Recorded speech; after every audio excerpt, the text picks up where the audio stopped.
একদম অথেন্টিক রেসিপিতে মসুর ডাল দিয়ে পুঁই শাক হাতে মাখা রান্না। ভিডিওটি না টেনে দেখার আমন্ত্রণ রইল। আসসালামু আলাইকুম everyone, welcome back to my Facebook page প্রতিদিনকার আয়োজন। সবাই কেমন আছেন? সেই সাথে আমার রান্না, আজকে আমি রান্না করব পুঁই শাক মসুরের ডাল দিয়ে হাতে মাখা। আর একটা কথা না বললেই না, এভাবে কিন্তু আমি পেঁয়াজ স্টোরেজ করে রাখি, ডিপ ফ্রিজে রেখে দিই কেটে। পেঁয়াজ, মরিচ, রসুন সময় বাঁচানোর সুবিধার্থে দিয়ে দেবো পেঁয়াজ কুচি, দিয়ে দেবো রসুন কুচি, দিয়ে দেবো মরিচ কুচি, দিয়ে দেবো মসুরের ডাল ক্লিন করে রাখা। আমি মসুরের ডালটা ভালো করে ক্লিন করে নিয়েছি। স্বাদ মতো লবণ। এই তরকারিটি আমি সরষের তেল দিয়ে রান্না করব। হলুদের গুঁড়ো, পাঁচফোড়ন, জিরা, ধনিয়া গুঁড়ো, দিয়ে দেবো হাতে মাখা সরষের তেল।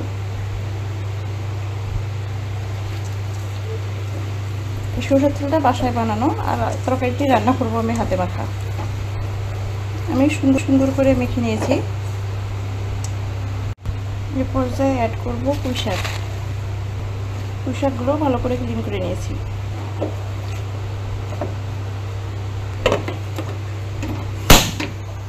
এখনই কোনো পানি অ্যাড করব না, সবজি থেকে শাক থেকে যেহেতু পানি বের হয়ে যায়।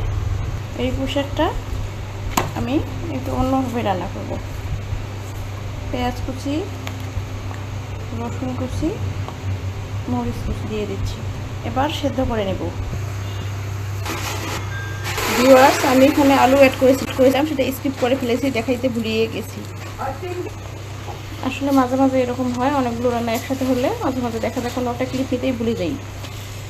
এই পর্যায়ে কিছুটা পানি অ্যাড করব, নিচে লেগে যাচ্ছে। শাকটা সেদ্ধ হয়ে এসেছে, উঠিয়ে নেব। দিয়ে দেব 1 চিমটি কালি জিরা, হাফ চা চামচের মতো। সরষের তেল দিয়ে নিয়েছি, তেলটা গরম হয়ে এসেছে। এ পর্যায়ে দিয়ে দেবো শাকগুলো। অ্যাড করবো আরও একটু পানি, যাতে ডালটা ভালো করে সেদ্ধ হয়ে আসে।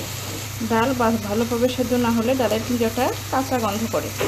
এদিকে শাক ভাজিটা উঠিয়ে নেব। দিয়ে দিব জিরা, আস্ত জিরা, একটু ফোড়ন। আপনার কাছে এটা পছন্দ না করেন যদি স্কিপও করতে পারেন।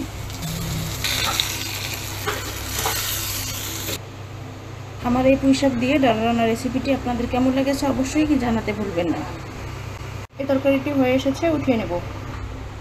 রান্না করব ছোট মাছ হাতে মাখা।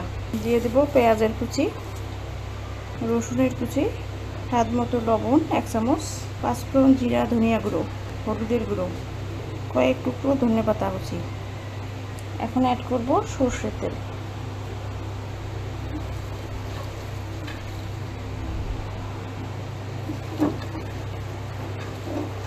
আমি এই মাছটা হাতে মাখা খেতে ভালো লাগে, ঢেকে দিব। আর এই মাছে কোনো পানি অ্যাড করব না, মিডিয়াম হিটেই রান্না করব। রান্নার তেল দিয়ে দিচ্ছি সয়াবিন তেল। দিয়ে দেবো পেঁয়াজ আর রসুন কুচি করে রাখা। দিয়ে দেবো আস্ত মরিচ।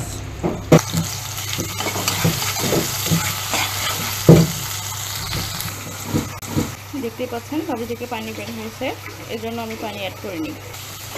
দিয়ে দেবো স্বাদ মতো লবণ, হলুদের গুঁড়ো, পাঁচফোড়ন, জিরা, ধনিয়া গুঁড়ো। সব মশলাগুলো ভালো করে মিক্সড করে নিয়েছি। এবার মাছ অ্যাড করব।